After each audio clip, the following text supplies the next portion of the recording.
Bonjour Régis Le Sommier. Bonjour Irina. Vous êtes un journaliste français, ancien directeur adjoint de Paris Match et depuis 2022, vous dirigez Omerta.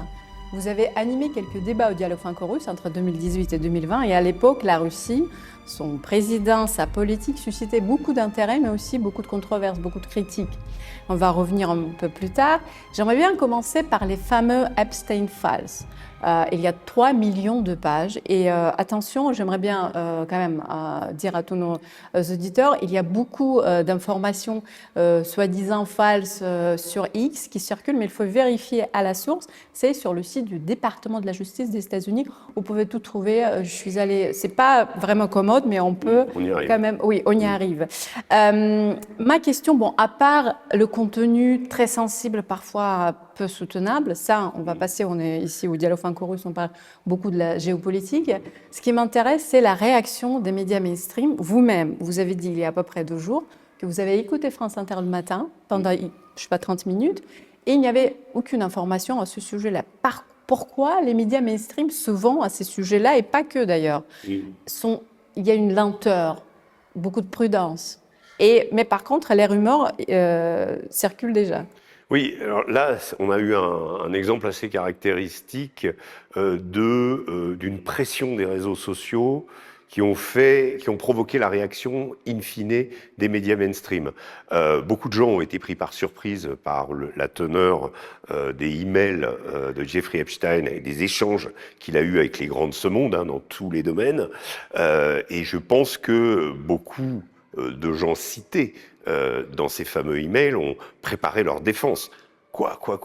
Les emails que j'ai échangés avec Epstein sont maintenant sur la place publique. C'est arrivé à plein de moments. L'exemple le plus dramatique, pathétique, enfin appelons-le comme on veut, est celui évidemment de Jack Lang, qui maintient une position comme quoi il n'a jamais eu connaissance du caractère pédophile de Jeffrey Epstein, etc. Alors que Jeffrey Epstein a été condamné en 2008 et que jusqu'à la veille ou presque de son arrestation, Jack Lang en 2019 était en contact avec lui. Donc on se rend compte qu'en fait, ce qui a surpris, c'est ce que ça démontrait, les liens aussi entre les puissants de ce monde, comment des réputations peuvent se faire, comment des carrières peuvent être démolies à travers ces révélations. Je pense par exemple surtout à 2 Anglais. J'ai écrit un petit papier où je disais décidément Jeffrey Epstein a un petit faible pour la monarchie britannique, parce que entre le prince Andrew, dont on savait dans des précédentes révélations qu'il y avait eu des relations sexuelles ou des comportements sordides avec des enfants ou avec des jeunes filles. Et là, on a vu les photos, mais là, c'est un autre digne représentant de la monarchie britannique, en l'occurrence Lord Peter Mandelson, chef du parti travailliste à la Chambre des Lords, qui a d'ailleurs démissionné à la suite de ces révélations et qu'on aperçoit en petite tenue dans l'appartement parisien de Jeffrey Epstein.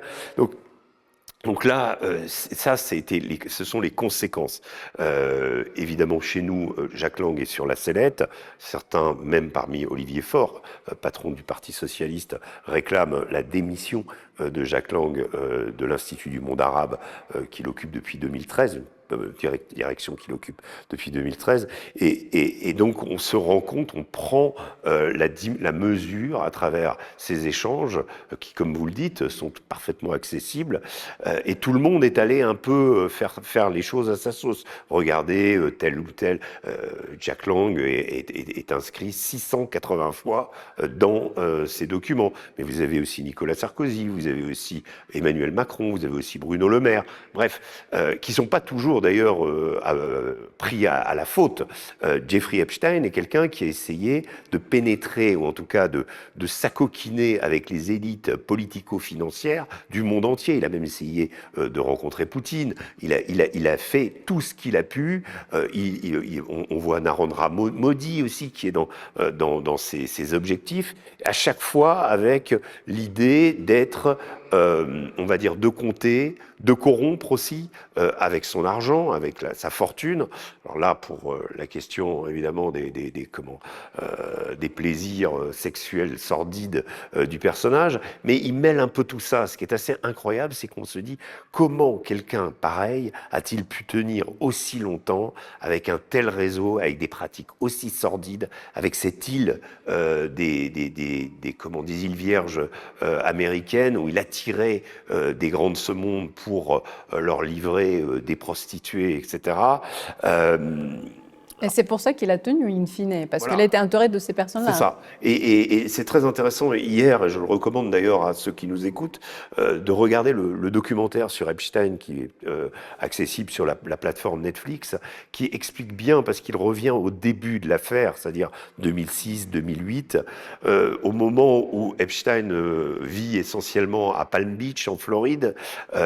Ghislaine Maxwell, donc sa rabatteuse principale, qui est sa petite amie à l'époque, est déjà présente, et on se rend compte comment le prédateur opère pour mettre la main sur des vies entières de filles dont les mères sont alcooliques ou droguées, des gens de la rue, parce qu'il utilise sa coercition, c'est-à-dire les pratiques sexuelles sordides, mais après, il fait comme si elle faisait partie de la famille, il lui donne de l'argent, il lui offre un statut social qui tout à coup était inenvisageable avant. Et ces filles-là, eh bien après, il va leur demander t'as pas une copine qui peut revenir, etc., etc. Et vous en avez une dans le documentaire qui dit j'ai fait venir à Jeffrey Epstein 40 filles.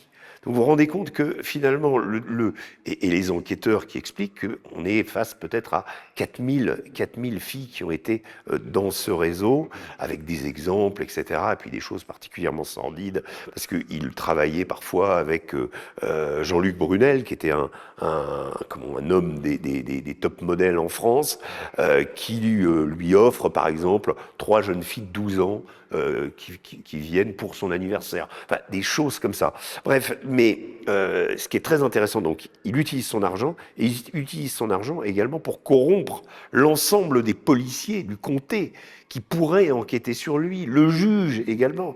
Et c'est vraiment, et là on voit que les policiers à la base ont fait un travail héroïque pour pouvoir obtenir les warrants, pour aller perquisitionner chez Epstein. Leurs familles ont été menacées, ils ont été suivis dans la rue, jusqu'au moment où le FBI prend en main la chose, et là, il va y avoir, l'enquête va pouvoir...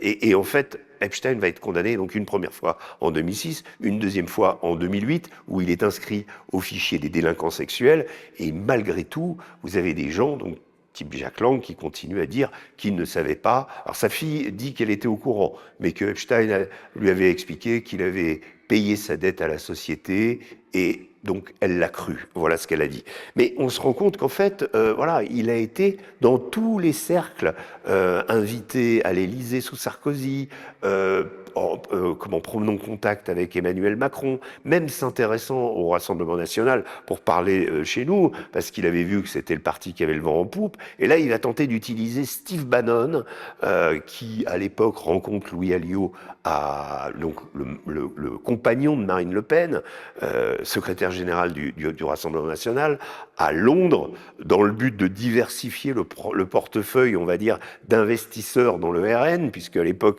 c'est surtout des banques russes, et donc il y a un objectif. Et donc tout ça est révélé par Bannon, d'ailleurs c'est très étonnant, à Epstein. Et ça, on se rend compte de tout ça. Alors je ne vais pas multiplier les exemples, parce que, comme vous l'avez dit, il y a 3 millions c'est le début d'un grand dossier, on va le suivre avec vous, évidemment.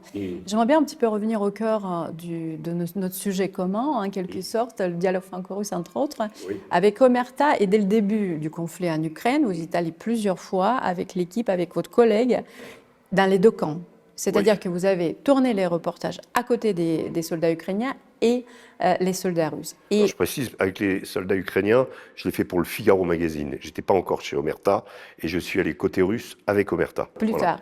Et ma question, vu que, bon, dès le début du conflit, et là ça fait 4 ans quand même, vous étiez parmi les premiers, et corrigez-moi, qui avaient quand même dit que c'est pas un jeu vidéo cette guerre, c'est un peu 14-18, voire pire. Et au début, on comprenait pas encore l'ampleur de la guerre de drones et tout ce qu'on voit maintenant, à quel point le cours de cette guerre et le caractère a changé. Et aussi ce tabou de dire que c'est aussi une guerre civile. On n'en parle pas. Qu'est-ce qui vous choque? Qu'est-ce qu'on cache de cette guerre en Ukraine, réellement? Dans les médias mainstream notamment. Non, mais je pense qu'on a été prisonnier de justement précisément ce qu'on appelle une narration. C'est-à-dire, moi j'avais déjà connu sur la Syrie, c'est-à-dire avec le méchant Bachar el-Assad d'un côté, les gentils rebelles de l'autre. C'est assez classique, c'est-à-dire qu'on impose une narration et qu'il y a un appareil médiatique qui se met en place avec des relais et qui va imposer justement une manière de voir le conflit.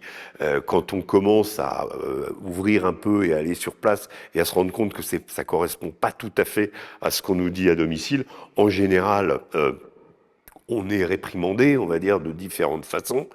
Pour la Syrie, voilà, on est taxé d'être l'ami de Bachar el-Assad, etc. Enfin, j'avais déjà vécu en miniature ce que je vivrais de façon encore plus importante sur l'Ukraine. Moi, mon objectif a toujours été, dans tous les reportages que j'ai faits, j'ai couvert d'ailleurs pas que la Syrie et l'Ukraine, j'ai couvert le Mali, l'Afghanistan, l'Irak énormément, auprès des troupes américaines en particulier, le Sahel beaucoup, la Libye aussi un peu. Donc tous les grands conflits, on va dire, des 20 dernières années, je les ai couverts. Ce qui m'a frappé avec d'abord la Syrie et l'Ukraine, c'est la puissance de cette narration. C'est-à-dire le fait que je me suis retrouvé, je me souviens au début de cette guerre, revenant d'épisodes sur le front, avec, on va dire, des émotions assez fraîches et des témoignages qui venaient soit de soldats, soit de civils, dans une sorte de dilemme, c'est-à-dire que c'est pas que ce que je disais ne correspondait pas à la réalité qu'on voulait m'imposer ici, mais c'est que beaucoup d'aspects de cette guerre, vous avez évoqué, je vais en prendre un en particulier, le côté guerre civile. Parce que Dieu sait que dans chaque famille, une famille sur trois, il y a un cousin ukrainien, oncle ukrainien, etc. Oui. Alors, ce qui ne veut pas dire que l'Ukraine n'a pas une identité marquée et bien différente de la Russie, même si historiquement les liens sont très forts et que les peuples, ces deux peuples, s'ils se combattent aussi ardemment, c'est qu'ils sont de la même matrice à la base.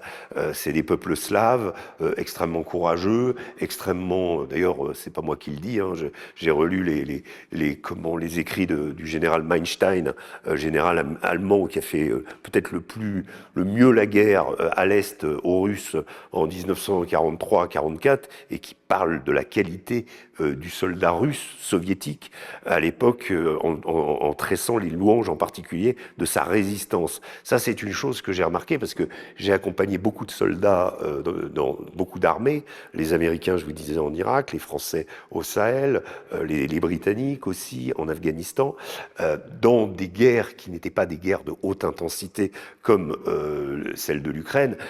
Et j'ai quand même remarqué que le soldat russe est capable de combattre. Moi, je me suis retrouvé dans des situations, dans le Donbass en particulier, où voilà, des offensives par -10, -15, tout en vivant dans des barres d'immeubles complètement calcinés, vivant dans des caves avec des générateurs, tantôt un peu de chauffage la nuit quand on n'est pas intoxiqué par les fumées du générateur. Parfois, il faut choisir entre le froid ou l'intoxication. Je vous dis, les conditions de vie sont extrêmement précaires et le soldat russe est quelqu'un qui est extrêmement résistant, le soldat ukrainien aussi, parce que je me souviens d'un exemple où j'étais sorti du Donbass et j'ai un photographe que je connais, que j'ai croisé quelques fois en Afghanistan, qui s'appelle Ivor Priket, qui est photographe du New York Times, et il venait au même moment de faire en face une immersion avec des soldats ukrainiens. On était sur la zone de Kremina, au nord de Bakhmout, et lui avait passé du temps en face. Ces photos, par rapport à mes films, montraient quasiment la même réalité.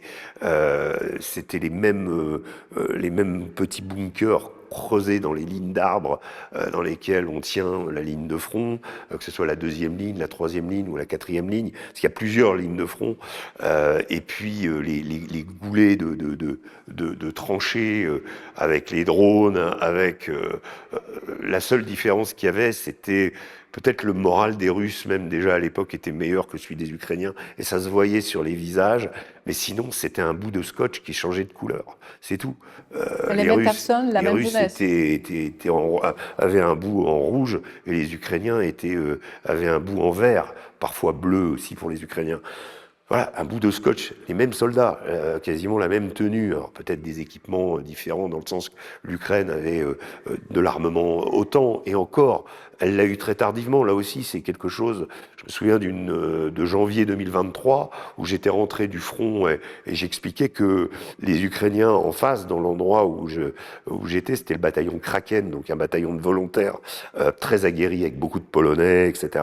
Je parle des Ukrainiens qui faisaient face aux Russes, qui m'avaient été décrits comme tels. Ils utilisaient quasiment que du matériel russe, en fait.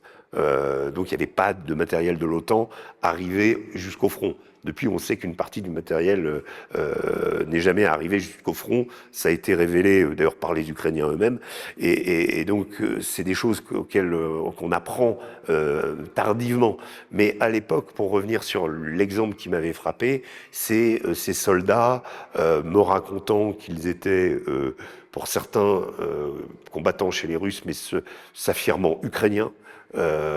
Voilà, en disant que l'Ukraine d'en face, c'était pas la leur, mais qu'ils étaient ukrainiens dans l'âme, et que, en effet, l'oncle combattait de l'autre côté. J'ai même eu un soldat qui a trouvé que son cousin, ils ont continué à échanger, et quand ils ont su qu'ils étaient dans le même secteur, ils ont arrêté d'échanger entre eux. Mais à tous les voyages dans lesquels j'étais, je me suis retrouvé avec des soldats russes ayant de la famille en face quand ils ne venaient pas d'autres régions de Russie. Donc ça, c'est assez net qu'il s'agit d'une guerre civile. La question de l'usage du russe, je me suis retrouvé dans une, pas une embuscade, mais pendant 3 heures, bloqué dans une ferme, sous une pluie d'obus avec un char ukrainien qui essayait de viser nos positions. Un moment, donc on s'est retrouvé à 2 avec Charles, et il y avait un soldat qui était avec nous.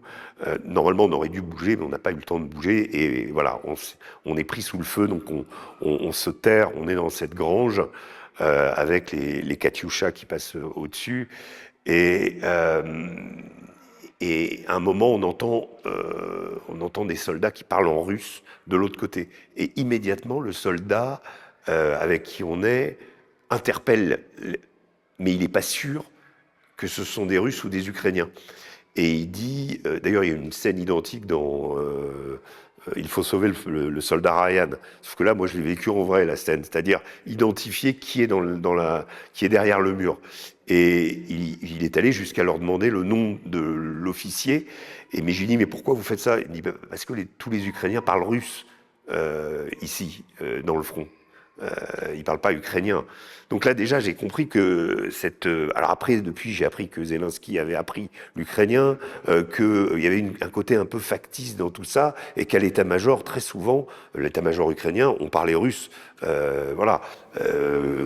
Dans certaines interviews, Zelensky parle en russe. Oui, et puis Alexander Syrski est russe, hein, toute sa famille, donc le chef d'état-major des armées, toute sa famille est originaire Encore, je pense que le père, il est à Moscou. Oui, le père est soigné, il a même l'autorisation de lui envoyer de l'argent. Mais s'il s'est retrouvé, d'ailleurs, l'histoire est assez intéressante parce que s'il s'est retrouvé du côté ukrainien, c'est parce que en 91, au moment de la séparation, son unité est stationnée en Ukraine et qui choisit l'Ukraine.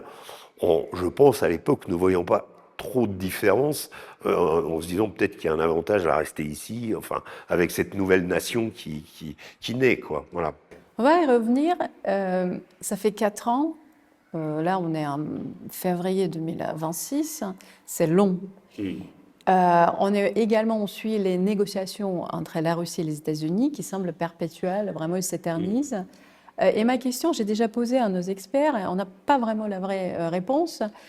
Est-ce que c'est une illusion de penser que ces deux puissances, la Russie et les États-Unis, peuvent se mettre d'accord, sachant que, bon, probablement, il y a des dossiers d'un intérêt commun qu'on peut peut-être lire à l'Iran, qu'on peut peut-être la sécurité internationale, j'en sais rien. Mais vraiment, sur ce sujet, sachant que les intérêts sont différents, sachant que les États-Unis voulaient toujours couper la Russie de l'Europe, confiance, Est-ce qu'on peut croire vraiment que finalement, c'est du bluff et ces négociations mènent à rien? Non, je pense qu'il y a un côté parfaitement sincère et chez Trump et chez J.D. Vance, parce que c'est intéressant de prendre toujours le point de vue de J.D. Vance, qui est, on va dire, la branche plus calme du MAGA et plus idéologique. Il y a une volonté, et on le voit très bien avec l'hésitation sur les frappes en Iran, il y a une volonté de redéfinir les relations internationales avec cette politique de bloc, les Chinois, les Russes et les Américains. L'Europe, quant à elle, étant livrée à elle-même, faites vous-même votre propre destin. C'est un peu ce que semble nous dire Trump. C'est ce que quelque part nous dit Poutine aussi. Mais je pense que c'était plus facile quand il n'y avait que Poutine pour représenter l'adversité à l'Europe, de se dresser, d'avoir un discours un peu unificateur.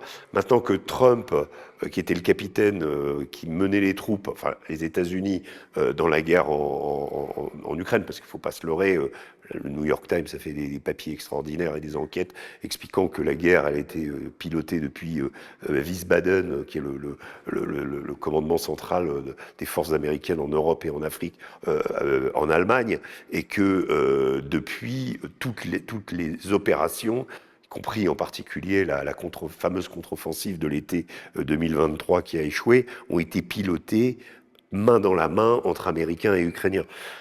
Là, tout à coup, on se retrouve avec cet élément essentiel qui a fourni la plupart des armes, qui jusqu'à longtemps a fourni la plus grande quantité d'argent, l'Europe ayant pris le relais là-dessus, disparaît ou en tout cas se met en réserve, ou prend la place arrière dans le véhicule. Ça a été un changement brutal, un changement qui s'est accompagné aujourd'hui d'une domestication, d'une fracture véritable entre Américains et Européens. On se rend compte que les Américains sont pas nos amis, mais aussi nos adversaires, peut-être jusqu'à nos adversaires, qui n'ont aucune intention de nous faire de cadeaux, et ils n'ont cessé de le démontrer. Autant Trump a réussi à tergiverser sur le dossier ukrainien, sur d'autres dossiers, autant sur cette espèce je dirais pas de haine, mais enfin de méfiance qu'il a instinctive de l'Europe, il a été parfaitement constant. Il a passé son temps à humilier les leaders européens. L'exemple étant cette photo incroyable où il est à son siège à la Maison-Blanche, ils sont tous sur des petits sièges comme les nôtres, là, les écoliers devant. Ça, c'était quand même terrible. Et la façon dont il donnait des bons points aux uns aux autres en disant « Ah, toi, non, toi, oui, voilà ». Bon, c'est quand même un truc incroyable. Donc cette volte-face, pour répondre à votre question sur la sincérité des Américains sur le dossier ukrainien, je pense que Trump a une seule envie, c'est de se débarrasser de la guerre en Ukraine le plus rapidement possible. C'est une guerre qu'il n'a pas déclenchée, même s'il rappelle qu'il a fourni aux Ukrainiens leurs premiers armements, on va dire, véritables, qui ont été les fameux missiles portatifs Javelin. C'est pendant son mandat qu'il a autorisé les États-Unis à donner aux Ukrainiens ce type d'armement.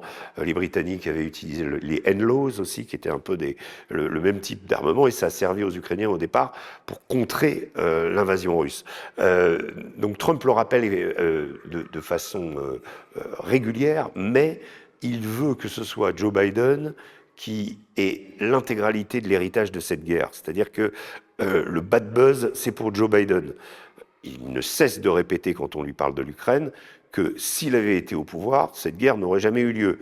Poutine l'a d'ailleurs aidé lors de leur rencontre à Anchorage en disant « Si vous n'aviez jamais… » Je pense que quelqu'un a soufflé à Poutine en disant « Si tu veux te mettre bien avec lui… » Parce qu'on sait qu'il y a des codes depuis que la fameuse rencontre Vitkov-Outchakov à Moscou a fuité. Quelles sont les meilleures dispositions? Comment est-ce qu'il faut lui parler? Si j'étais toi, je dirais ça, etc. On sent qu'il y a des choses, mais bon, les chefs d'État ne sont pas stupides et ils savent comment s'adresser à Trump. On voit Mark Rutte, le secrétaire général de l'OTAN, qui emploie des mots différents quand il est en meeting, quand il est en discours et puis quand il s'adresse à Trump, histoire de ne pas s'aliéner le personnage. tout en sachant qu'on ne peut pas le manœuvrer non plus, parce que c'est un habile négociateur. D'ailleurs, c'est peut-être la seule chose qu'il sache faire, c'est la négociation. Il passe son temps à appliquer ce La règle bouquin. de frapper Voilà, d'abord et négocier après. qu'il a écrit dans le cadre du business avec un journaliste américain en 1987 et qui s'appelle L'art du deal et sur lequel effectivement provoquer la sidération, frapper et ensuite appeler à la négociation. Voilà. Il y a des Russes en face de lui, les Russes d'aujourd'hui. C'est pas les Russes il y a 20 ans, sous Yeltsin, qui auraient pu négocier cette guerre.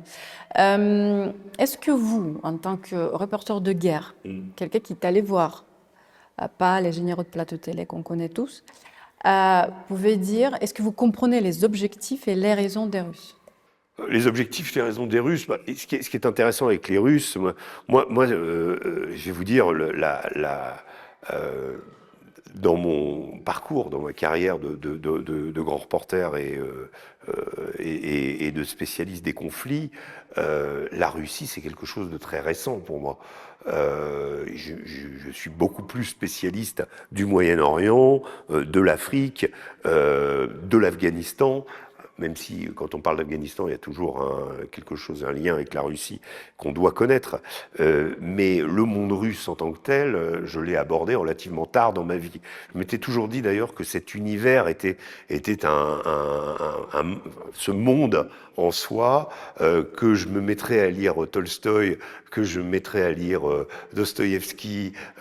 Bon, la musique classique, je l'ai eu assez tôt, donc je faisais du piano, donc évidemment pour moi le summum c'était Tchaïkovski et Rachmaninov, quoi.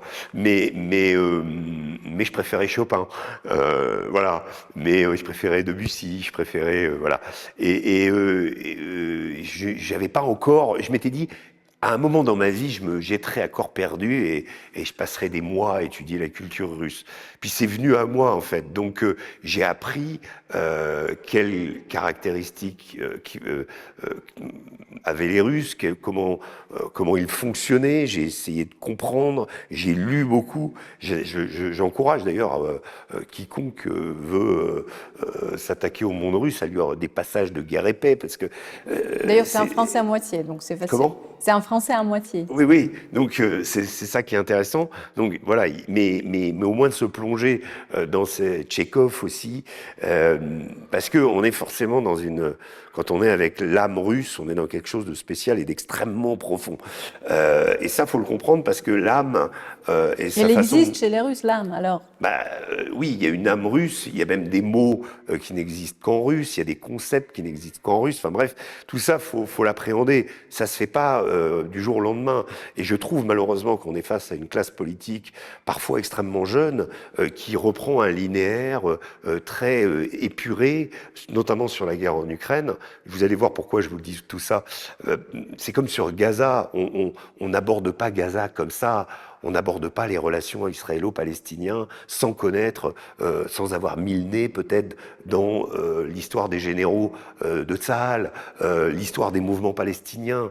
Tout ça demande un certain apprentissage et la Russie, c'est énorme. Donc c'est énorme. Donc pour parler de l'âme, l'âme, elle se déploie dans le temps. Et la notion de temps en Russie n'est pas la même que chez nous. Et ça, c'est une chose fondamentale quand on observe la guerre en Ukraine. Et d'ailleurs, la lenteur de l'avancée russe s'explique peut-être aussi par la nouvelle guerre des drones, par le fait que les Ukrainiens ont trouvé des positions de défense, que les Ukrainiens aussi ont marqué l'histoire de la guerre grâce à l'usage des drones. La guerre a complètement changé, mais la Russie provoque depuis pas mal de temps ce qu'on appelle une attrition, c'est-à-dire l'idée n'étant pas de conquérir des kilomètres carrés, mais de détruire l'adversaire. Voilà. Et en particulier l'adversaire otanien ou otanisé, parce que c'est ça l'objectif. Donc on sent bien que c'est une guerre entre deux mondes qui se retrouvent, qui pendant la guerre froide avaient évité de se la faire, avaient justement, elle était froide.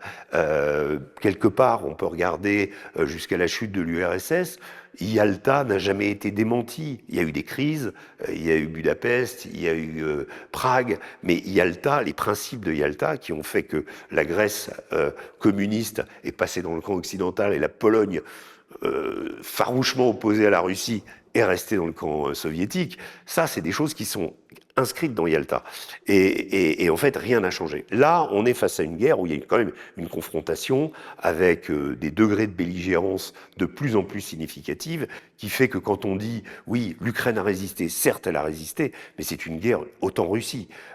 Voilà, sans l'OTAN qui est derrière, les moyens de renseignement, en particulier américains, qui posent aujourd'hui problème, parce que si Donald Trump décide de couper le renseignement, les Français et les Britanniques, en particulier, auront du mal à prendre la suite pour aider les Ukrainiens. Donc tout ça montre que voilà, il y a un affrontement.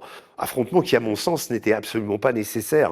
Je suis plutôt sur le point de vue de Trump, de ce point de vue-là. Il n'y avait pas de nécessité à ce que cette guerre se fasse. Il suffisait simplement de regarder. Je ne dis pas que les arguments russes sont les meilleurs, mais que la question de l'avancée de l'OTAN à l'Est me paraît fondamentale dans ce conflit. Et justement, dans cette guerre, l'OTAN-Russie... C'est pas moi qui le dis, hein, c'est George Kennan dès la fin des années 90. Qui est mais si on lit tous les penseurs américains, et en effet, comme Brzezinski, tout le monde parle un peu de ça. Et tout est écrit. Brzezinski, je pense qu'il faut le lire, Le Grand Échiquier. Je recommande parce que ça fait partie, vous savez, de ces livres dont on parle sans avoir lu. Où on dit, ah oui, non, l'Ukraine est centrale dans l'histoire. L'Ukraine est centrale. Et l'autre chose qu'il y a dans Brzezinski, c'est le rapprochement entre la Russie et la Chine. Et voilà. L'Eurasie. Et écoutez, Zelensky, là, puisqu'on parle de ça, Zelensky refuse toute cession des régions, voire déjà occupées par les Russes, même la Crimée. Ça m'étonne toujours. Mais bon, supposons. Et en gros, la Russie, on sait très bien, n'acceptera jamais ces conditions-là. En plus, ni le gel du conflit. Ça, c'est pas envisageable. Est-ce qu'on va partir dans une guerre de 30 ans ?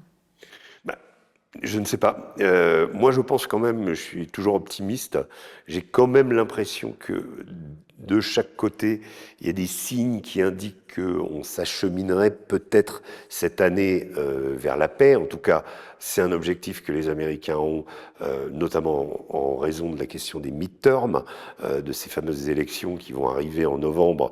Et c'est sûr que Donald Trump aimerait pouvoir se débarrasser de la guerre en Ukraine, pouvoir la solder. Pour le moment, il a fait un très bon deal. Les Européens lui achètent le matériel qu'il donne aux Ukrainiens. Les Américains peuvent dire, nous, on n'est plus impliqués, ou très peu. Voilà. En fait, ils le sont quand même pas mal. Mais quand on regarde dans le détail, et notamment sur cette fameuse question du renseignement, de Starlink, on a vu qu'il a été coupé aux Russes, comment Elon Musk a annoncé fièrement que les Russes ne pouvaient plus utiliser Starlink pour leurs drones et pour leurs missiles. Donc, voilà, il y a encore, les Américains sont encore partie prenante, mais bien moins qu'avant. Mais Donald Trump avait promis que ce conflit se réglerait en 24 heures. Il a depuis compris que ça serait un peu plus compliqué que ça et que ça durerait un peu plus de temps. Mais on sent quand même, je pense, à la fois chez les Russes et chez les Ukrainiens, en particulier chez les Ukrainiens, parce qu'on regarde au niveau des sondages, les sondages ont changé. La question de la cession des territoires est devenue secondaire pour la plupart des Ukrainiens par rapport à la préservation de leur peuple et des vies humaines. Parce que quand on a une telle saignée, il y a un moment où on se dit, bon, essayons de regarder les choses, et le Donbass... Bon, moi, je me base par rapport à des expériences personnelles. J'ai des amis ukrainiens qui, je me souviens, avant la guerre, me parlaient du Donbass, des gens de Kiev, parlant du Donbass comme une sorte de poubelle très loin de chez eux, dont ils avaient passablement pas grand-chose à faire, comme un pays qui n'était plus. Et de même, je suis allé dans le Donbass, j'y ai trouvé assez peu d'éléments montrant un attachement ou une nostalgie pour l'Ukraine. C'est une région farouchement russe, qui transpire la Russie par toutes ces maisons. Et d'abord, il y a peut-être une maison sur 3 qui est occupée par des soldats. Il y a des soldats qui ont fait venir leur famille. Vous allez dans des restaurants, vous avez des soldats partout. Le Donbass est une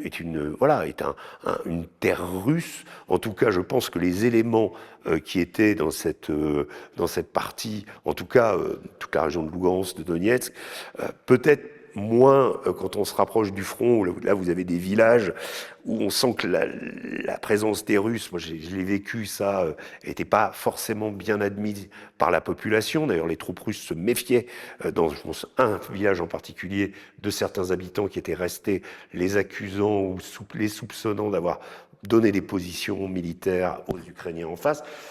Voilà, il y a une guerre de partisans, hein, et les Ukrainiens sont très bons dans la guerre de partisans.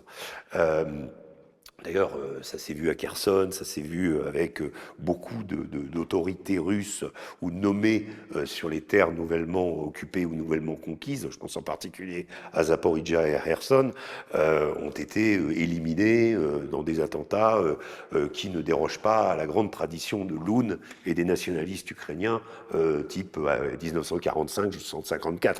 Donc ces mêmes méthodes ressurgissent, ça fait partie de l'ADN ukrainien, on dira, mais pour ce qui est de ces pays-là, quand j'entends justement il faut récupérer les frontières de 91, des hommes politiques français qui te sortent ça, quand tu reviens toi de 3 semaines dans le Donbass, où tu as parlé aux gens, où tu as été faire tes courses, où tu as été voir un peu les écoles, voilà.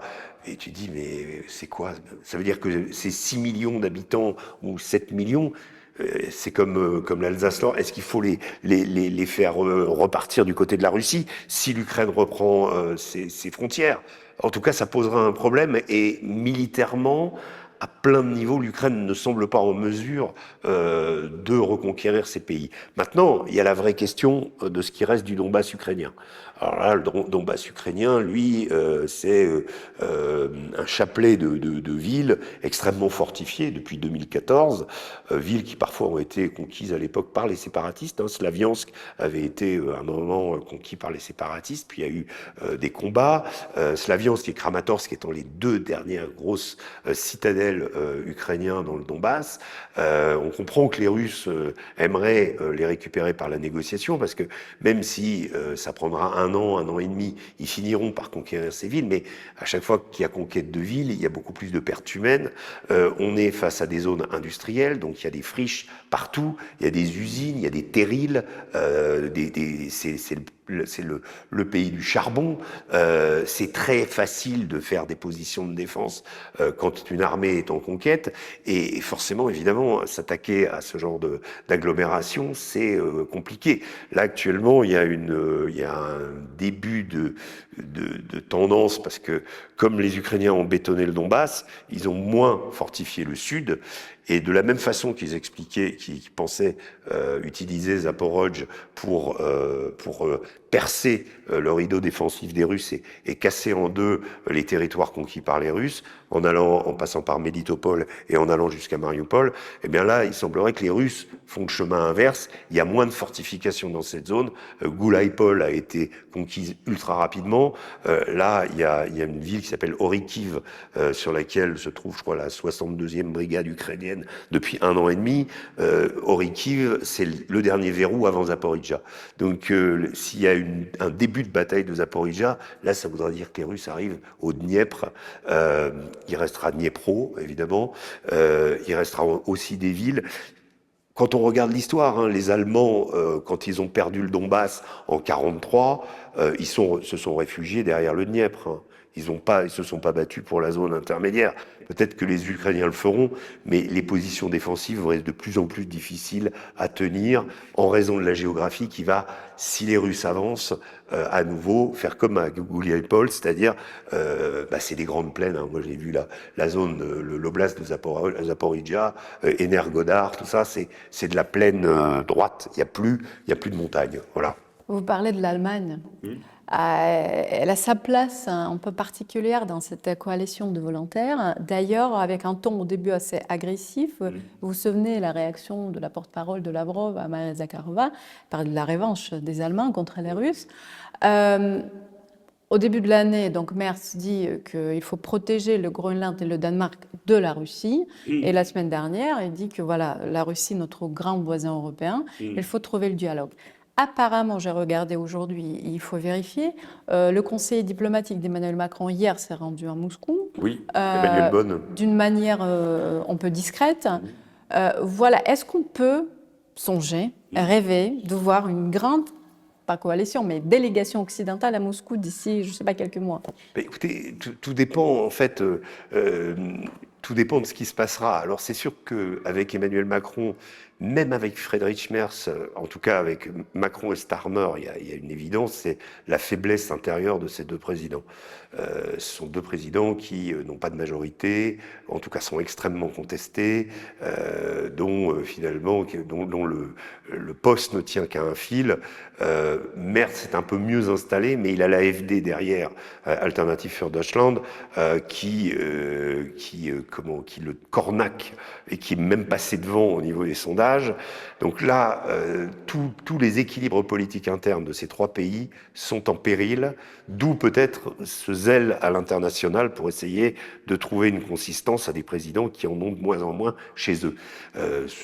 Ce sur quoi Poutine joue habilement, assez facilement d'ailleurs, en rappelant régulièrement les problèmes internes à la France, à la Grande-Bretagne, l'immigration galopante, ce que fait Donald Trump aussi. Les deux leaders russes et américains passent leur temps à montrer du doigt l'Europe pour leur dire, écoutez, réglez vos problèmes, vous avez vu où vous en êtes, vous allez disparaître. Voilà.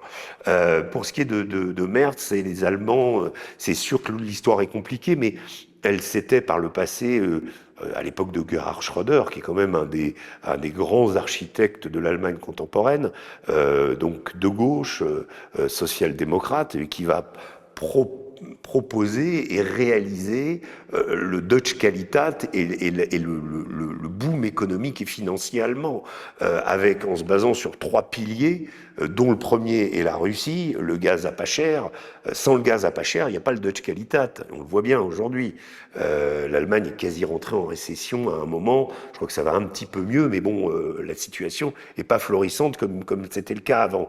Donc le gaz à pas cher russe qui irriguait l'économie allemande, la sécurité assurée par les Américains, puisque les Allemands, depuis la Seconde Guerre mondiale, passent leur temps à leur matraquer, à leur dire attention, si vous reprenez des chars, vous allez envahir la Pologne.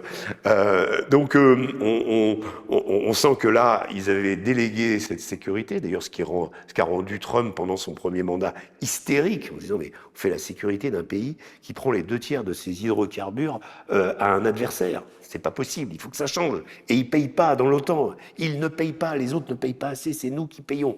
Bref, ça c'est un vieux truc de Donald Trump. Dans les années, je me souviens, dans les années 80, il s'était payé 2 pages de pub dans le Washington Post, dans le New York Post et dans le New York Times, expliquant que c'était scandaleux, que beaucoup de pétroliers qui croisaient dans les mers du monde, leur sécurité était assurée par la marine américaine, alors qu'ils n'appartenaient ni aux États-Unis et que la cargaison qu'ils avaient à l'intérieur n'était pas destinée aux Américains. Et que c'était scandaleux. Vous voyez, dans les années 80, déjà Donald Trump était avec cette idée. Donc l'Allemagne, ensuite, débouché économique, la Chine. Voilà. Ça, c'est Schröder qui fait ça. Et Schröder a évidemment des relations amicales avec Poutine. Oui, qui n'a pas d'ailleurs renié, à la différence d'autres hommes politiques, parce que bon, voilà. Donc je pense que l'Allemagne et la Russie, c'est sûr que ça fait un énorme ensemble. Globalement, le problème principal, moi je pense, est plus la France dans cette histoire.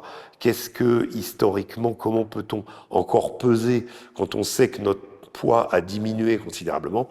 Il nous reste l'arme atomique, il nous reste une des meilleures armées, si ce n'est la plus grande en Europe. La Pologne nous a peut-être dépassé en termes du nombre de soldats, mais en termes de matériel et du côté aguerri, on a une bonne armée.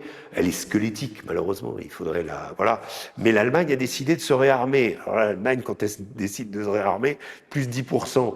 Il y a quelques mois, le Bundestag a voté, je crois, 45 milliards d'investissements militaires directs. C'est-à-dire, tout à coup, ils ont voté le budget de la défense française. En un seul coup. C'est vertigineux. Quand l'Allemagne décide, c'est très intéressant, ces réflexes. L'Allemagne décide de se réarmer. Tout de suite, on se tourne vers qui? Rheinmetall, évidemment, le mastodonte qui a fait tous les chars, tout ce qui est blindé dans l'armée allemande depuis la Première Guerre mondiale. sans changer de nom d'ailleurs. Il s'appelait Rheinmetall à l'époque. Sous Hitler, il s'appelait Rheinmetall et aujourd'hui c'est le même. Hein. Bon, vous me direz Volkswagen, c'est pareil, BMW, tout ça. Ce qui est très intéressant, c'est que pendant la Seconde Guerre mondiale, au moment où l'Allemagne se réarme massivement, les chaînes de montage à l'époque de Volkswagen sont utilisées pour construire les chars. Et là, Volkswagen a proposé à Rheinmetall de faire la même chose, d'augmenter les cadences de production d'armes blindées. Alors, ça, c'est bien, mais après, il faut des soldats. On sait que c'est pas le jeune Allemand en ce moment. Il est plutôt héritier des mouvements pacifistes post-Seconde Guerre mondiale, de l'extrême très, on va dire, influencé par l'extrême gauche. Donc, cette idée de l'Allemagne qui se réarme. Qu'est-ce que fait l'Allemagne? Elle décide de faire un service militaire volontaire, comme nous. Sauf que nous, on propose 800 € au type qui va... 800 €, c'est pas grand-chose. L'Allemagne, c'est 2600. Voilà. Un salaire.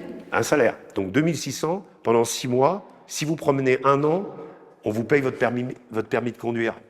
Voilà. Donc quand ils veulent, ils peuvent. Quand il s'agit de se réarmer, ce qui est d'abord le désarmement est une hérésie. Mais le problème principal qu'on a en Europe avec la classe politique qu'on a, c'est qu'on hérite d'une classe qui aujourd'hui nous dit il faut se réarmer, alors que la même classe, pendant 40 ans, a passé son temps à réduire les budgets militaires. Voilà. Donc on se dit on est à poil aujourd'hui, mais les mêmes vont nous dire réarmons-nous.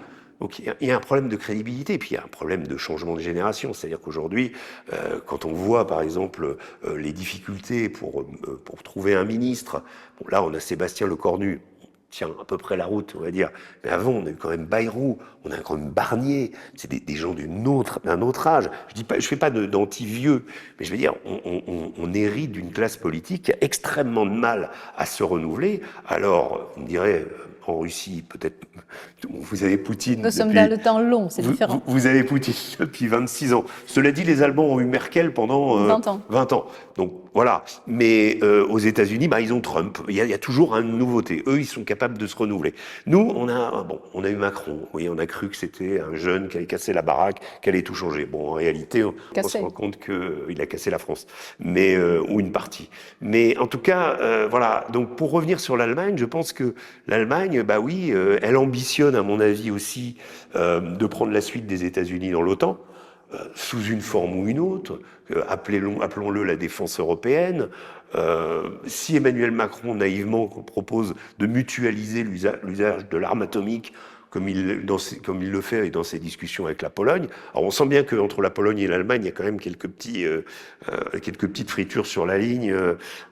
Voilà, la Pologne s'est redressée massivement, aidée outrageusement par les Américains, mais tout ça n'est pas cohérent. Mais si les États-Unis se désengagent, quittent l'OTAN, ce qui est encore une possibilité, eh bien l'Alliance Atlantique, de toute façon, elle a quasiment vécu. Et du coup, on s'en réfère à ce que disait Emmanuel Macron il y a bien longtemps. Il disait l'OTAN est en état de mort cérébrale.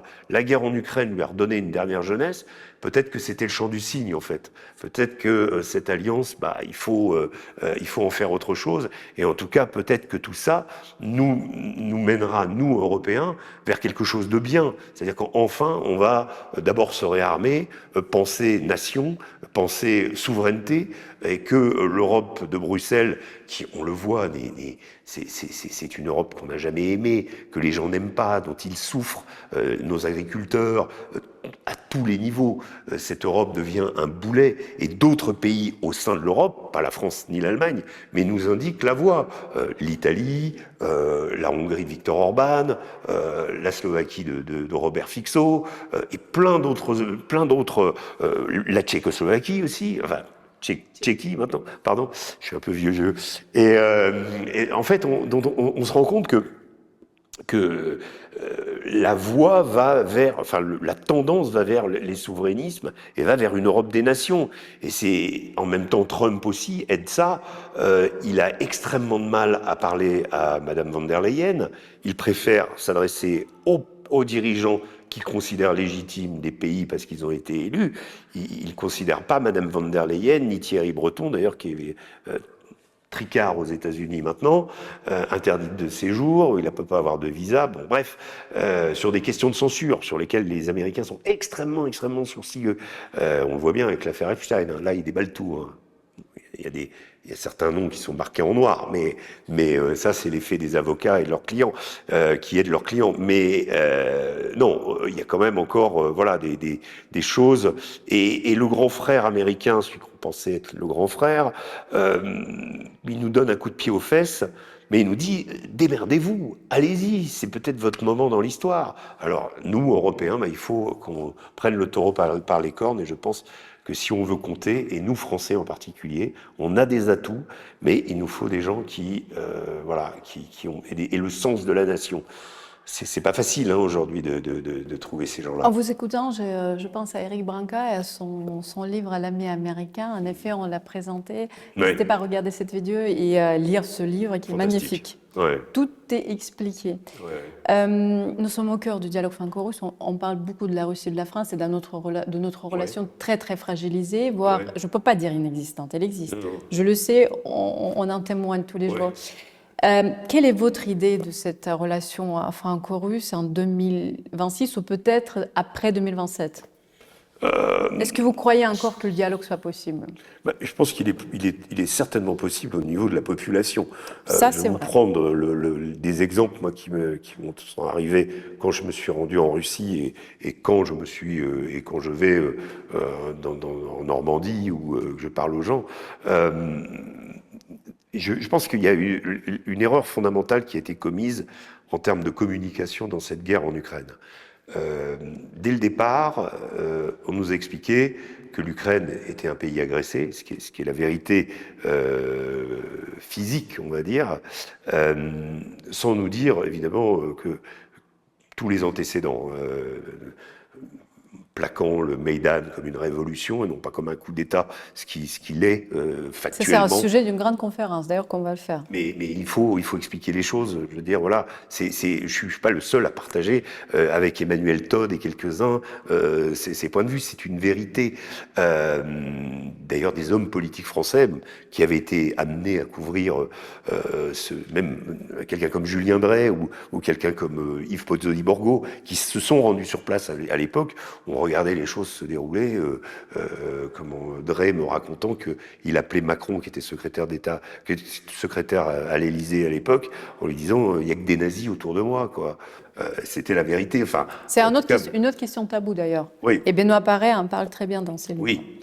Benoît Paré, lui, avait la casquette de l'observateur de l'OSCE. Très intéressant son témoignage aussi. Mais disons que quand on essaye de rétablir, voilà, et quand surtout, moi, ce que j'adore faire, c'est mon métier, c'est de parler aux gens.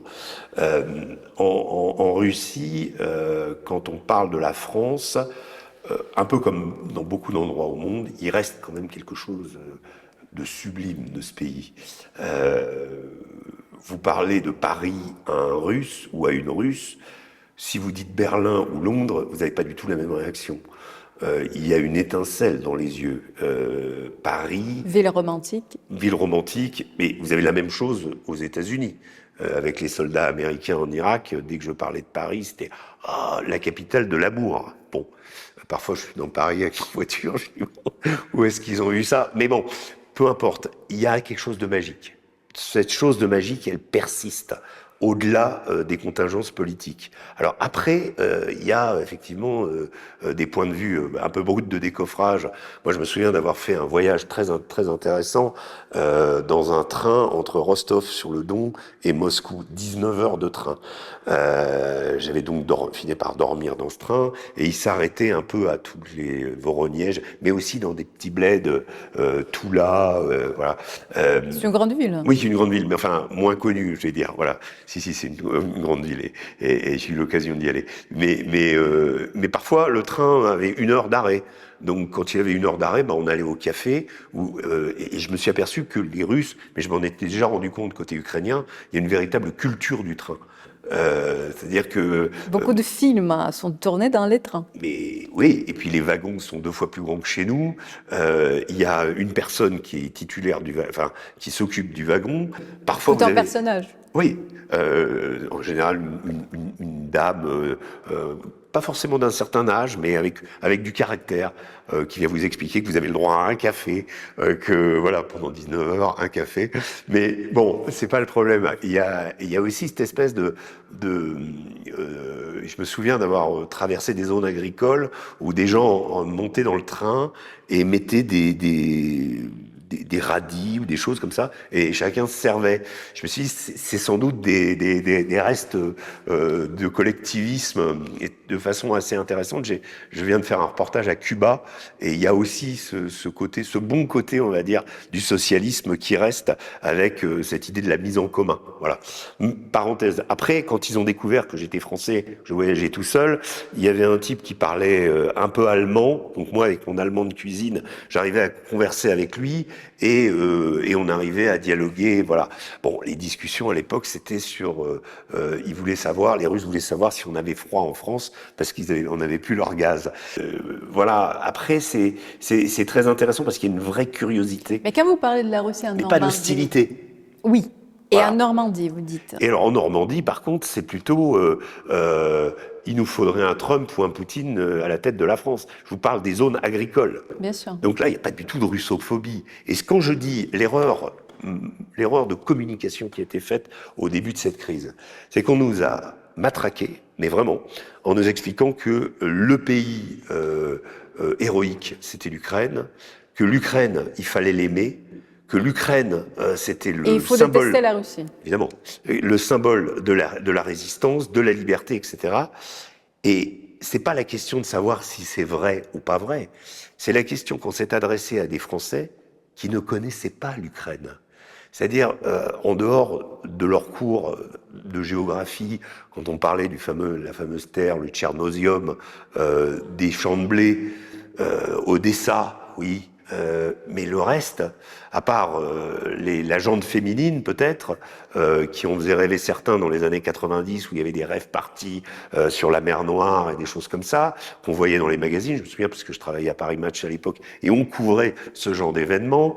En Crimée, il y avait des rêves partis en Crimée. On n'était pas du tout dans le même espace-temps, mais c'était la chute de l'Union soviétique. Donc tout s'ouvrait, il y avait à la fois du mal, il y avait du bien. Et donc les Français connaissaient ça. Mais ils connaissaient pas du tout l'Ukraine.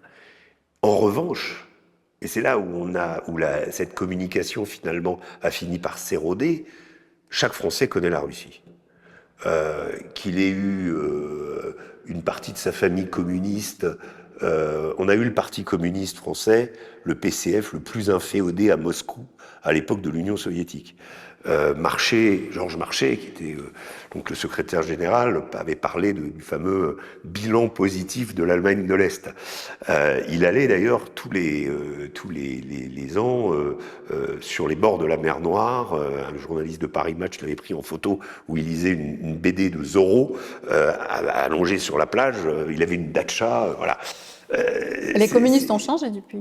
Oui, les communistes ont changé, mais ces communistes-là croyaient en rêve socialiste. Moi, j'avais une amie à Sciences Po qui s'appelait Tatiana, qui avait je ne vais pas donner son nom, mais qui avait un nom totalement français à côté, uniquement parce que son père était militant communiste, et quand elle était jeune, il lui faisait l'été, il la faisait aller porter son foulard rouge avec les komsomols, et son enfance a été changée, tout simplement par amour de l'Union soviétique, de la patrie des travailleurs, etc. Mais quand je vous dis Parti communiste, il n'y a pas que le Parti communiste. Je dis que le Parti communiste parce qu'il a fait jusqu'à 25% des voix en France, que la plupart de nos villes de l'ancienne ceinture rouge de Paris portent encore des noms des écoles Gagarine, des boulevards Lénine, voilà, ça existe encore.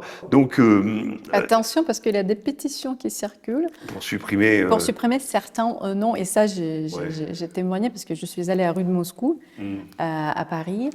Et l'un des habitants m'a dit que, vous savez, il y a une pétition, on veut, mais il y a certaines personnes qui voudraient que ça soit rue de Kiev. Oui, mais il y a eu des choses complètement aberrantes. Cette guerre a été révélatrice aussi, malheureusement, d'abîme de conneries. Je pense le truc le plus incroyable étant, je l'ai cité dans un de mes livres, c'est le Tate Gallery. Non, ça c'est non le British Museum à Londres, je C'est les crois. danseuses? Ouais. Ça, c'est incroyable parce que Edgar Degas est mort en 1917. Donc même si on considère qu'en 18-19, il y a une indépendance de l'Ukraine, la notion d'Ukraine, jusqu'à sa mort, n'existait pas ou était simplement disséminée dans des livres.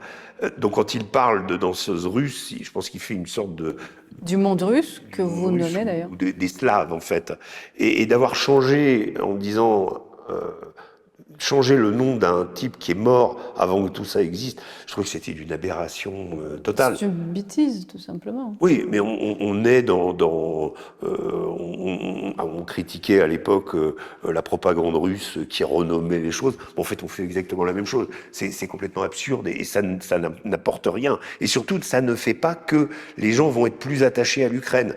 Je continue mon exemple. On a reçu les Russes blancs. Chez nous, qui ont fait les belles villas du bord de mer de Dinard et d'Arcachon, dont la fortune a été investie dans pas mal d'endroits en France. Ces Russes blancs... Et les autres qui travaillaient comme chauffeurs. Voilà. Et gouvernantes, parce qu'au contraire, ils n'avaient plus d'argent quand elles sont venues en France. Voilà, donc on a reçu les bolcheviks. J'ai appris récemment, d'ailleurs, en visitant une salle du côté de Saint-Germain-des-Prés, que la scission entre mencheviks et bolcheviks, elle avait été décidée dans cette salle. Moi, quand je l'avais appris, je m'imaginais que ça se passait en Russie. Non, ils étaient tous réfugiés à Paris. Lénine, enfin, je sais pas si Lénine aimait Lénine... la Suisse. Oui, Lénine aimait la Suisse. Mais sinon, tous les autres, on a même accueilli Pol Pot dans les années 50. Voilà. Donc, tout révolutionnaire est passé par Paris. Tout russe blanc. Donc, en fait, donc la Russie, avec la France, partage énormément de choses. Alors, les fameux bons des chemins de fer, il y a eu une histoire entremêlée, l'histoire des guerres qu'on a menées ensemble. Il y a eu plein d'exemples où la Russie est venue aider la France. Je crois qu'il y a eu des livraisons de blé dans les années 50, au moment où véritablement on crevait la faim à l'après-guerre en France, malgré le fait que la Russie ait été détruite. Il y a eu quand même des échanges incroyables. Mais ça faisait que la Russie était connue et l'Ukraine n'était pas connue. Et brusquement, on nous explique qu'il faut absolument adorer l'Ukraine, la soutenir, et qu'en face, c'est comme pour plagier un des anciens ambassadeurs de France à Moscou, j'ai oublié le nom, un très très virulent. Là, on se demande d'ailleurs, je lui avais dit d'ailleurs dans un débat, je lui ai dit mais pourquoi vous êtes un jour allé Je connais les noms des personnes, alors, de diplomates qui sont venus au ouais, dialogue. en 2000. Deux? Ah non, il n'a pas dû venir, c'est un hostile absolu. Moi, je l'avais rencontré à Moscou en 2000. Non, c'est bien plus tard. Ça va me revenir. Je l'avais rencontré à Moscou en 2017, en mars 2017. Voilà. Et j'avais été surpris d'ailleurs de la virulence de cet ambassadeur contre le pays dont il était, dans lequel il était l'ambassadeur de la France. C'était pas l'ambassadeur Lévy avant? Non. Avant. Non, c'était avant. Jean-Marc. On va te trouver. Bon, bref. Et lui, il décrit la Russie aujourd'hui. Je l'ai vu. On a eu un débat comme un camp de concentration à ciel ouvert. Voilà. Bon, donc ces positions extrêmes qu'on a connues, voilà, n'ont finalement aidé en rien à la compréhension du public de cette guerre qui, mis à part le fait qu'elle provoque énormément de morts, qu'elle a changé l'art de la guerre avec l'introduction des nouvelles technologies et de l'intelligence artificielle et de plein de domaines qui sont expérimentés dans cette guerre. Moi, j'avais décrit des situations que j'ai vécues en disant, voilà, je ne pensais pas dans ma vie revivre les guerres que j'imaginais pendant mon enfance. J'ai grandi en Bretagne, en Normandie, il y avait des bunkers partout, on retrouvait encore des armes dans les fermes, je les collectionnais, j'étais gamin. Mais c'était l'histoire. Les plages de débarquement, etc. Et on me parlait de l'intensité de la bataille à Omaha Beach. Tout ça, c'est devenu une passion. Je ne pensais pas vivre dans ma vie ou approcher des instants où on n'est pas loin de ces guerres-là. Voilà. Et en particulier de la Première Guerre mondiale, qui pour moi compte beaucoup, puisque mon grand-père a été 6 mois à Verdun et n'a jamais voulu en parler à ses enfants ni à ses petits-enfants. Et je me suis toujours dit, comment un soldat comme mon grand-père, qui a parlé de toutes ces opérations, il a fait une grande carrière militaire, il a fini commandant dans la marine, enfin il était capitaine de vaisseau, il y a toujours eu ce trou noir sur Verdun. Et je me suis dit que ça avait dû être tellement intense que il en a jamais parlé. Et dans un de mes papiers, j'ai dit l'Ukraine, c'est Verdun avec les drones. Voilà. C'est-à-dire qu'on a trouvé, en plus du côté sordide de se battre dans des goulets d'étranglement, des tranchées au milieu de champs d'explosions, etc. On a trouvé un drone encore plus pour emmerder le soldat, pour faire que aller pisser là-bas, c'est risqué de mourir, quoi.